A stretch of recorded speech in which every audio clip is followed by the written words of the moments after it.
তারা কি বলেছে যে আমরা অনুতপ্ত, এই কাজগুলো আমরা ভুল করেছি? হ্যাঁ, এই কিছু তো বলে নাই। আপনি দেখেন, তাহলে আপনি ভুল স্বীকার করবেন না, আপনি অনুতপ্ত হবেন না, আপনার মধ্যে অনুশোচনা বোধ নাই, এতগুলো বাচ্চা বাচ্চা ছেলেরে আপনি খুন করলেন।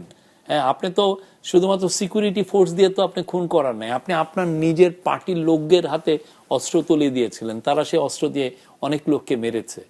তা আপনার মধ্যে কোনো ধরনের, এবং হাসিনা তো না, হাসিনার বাইরে চেলা চামুন্ডা যা আছে, তার যে হোম মিনিস্টার বলেন, তার মিনিস্টার বলেন, তার এমপি গুলো, কারো মধ্যে কোনো অনুশোচনা বোধ আছে দেখেছেন আপনি?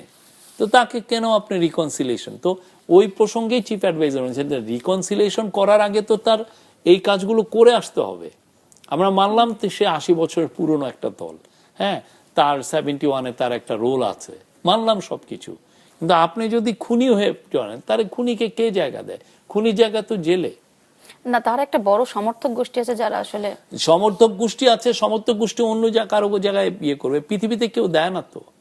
এইরকম সমর্থক গোষ্ঠী হলে পৃথিবীর অনেক পার্টি এইভাবে ব্যান হয়েছে, যে ওর তো সমর্থক গোষ্ঠী, ওকে আপনারা কেন ব্যান করেছেন? ওইভাবে তো আর চলে না। আপনি যদি খুনি হয়ে যান, আপনি তো একটা পলিটিক্যাল পার্টির তো ভায়োলেন্স করার কথা না, সে যদি এখন ভায়োলেন্ট হয়, তাকে কেউ কি ডেমোক্রেটিক প্রসেসে রাখে? আপনার সেই 10% না 20% আপনার সমর্থন, হু কেয়ার্স? আপনি যদি 7 ওয়ার্ল্ড ওয়ারের পরে দেখেন, নাৎসি পার্টি যেটা হিটলারের পার্টি, তার কি কিছু সমর্থক ছিল না? কেউ তো এসে বলতে পারে যে নাজিদের কেউ না, ওর তো কিছু সমর্থক আছে, ওকে আবার ইয়েতে রাখো, সেটা তো কেউ বলছে না।